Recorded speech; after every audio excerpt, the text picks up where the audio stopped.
Ndũgamano ya kĩũtongoria ĩrĩa ĩkoretwo ĩgũmĩire kaunti ya Nyandarua ĩronekana gũthiĩ na mbere na gũkĩrĩrwo, na rĩu gĩkundi kĩmwe kĩa athomi kuma kaunti-inĩ ĩno na kĩrĩa gĩtambũrĩkanĩte ta Nyandarua Movement kiugĩte Governor Francis Kimemia akoretwo agĩtwarithia mĩhang'o ya kaunti ĩno tarĩ yake kĩũmbe, na gũkĩrĩ ũguo makĩendekithia thirikari ya Nyandarua ĩbunjwo.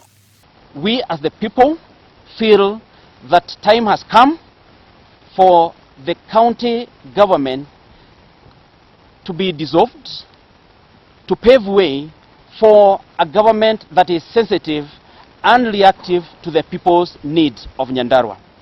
Mũtongoria wa gĩkundi gĩkĩ Njoroge Wambũrũ agĩteta atĩ ona mũnini wa gavana akoretwo nja ya wabici kwa ihinda rĩraya atarĩ na rũtha ta ũrĩa gũbatiĩ, na ningĩ akerĩkana atĩ nĩ akoretwo akĩruta wĩra na rũhonge rwa ũrũmwe wa kĩmabũrũri. When the first trader was visiting South Nyandarua Hospital, that is engineer, 80 million was withdrawn from the emergency fund for that purpose.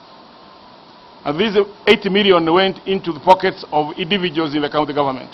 Mateta maya mokĩte thikũ nini tu thutha wa Kimemia gũbuta wĩra a minister na thĩinĩ wa thirikari yake, arĩa macokire gũthiĩ igoti-inĩ na magĩtĩkĩrio gũthiĩ na mbere na wĩra wao, ũndũ ũrĩa rĩu gĩkundi gĩkĩ kĩgwetete arĩ ta kĩhĩngĩca kĩnene gĩa ũthii wa na mbere thĩinĩ wa kaunti ĩno. Compounding the inadequacies in the county government of Nyandarua is that all the chief officers are on acting capacity for the last 15 months without a contract. And to make it worse, the office of Nyandarua County Public Service Board is vacant. That is why we are saying this matter needs to be investigated. This matter, and even expenses that have been done by the county government since inception, since the governor came to the office, it needs to be investigated. We need an audit, a thorough audit of the county government of Nyandarua, so that we can add the evils that are going on.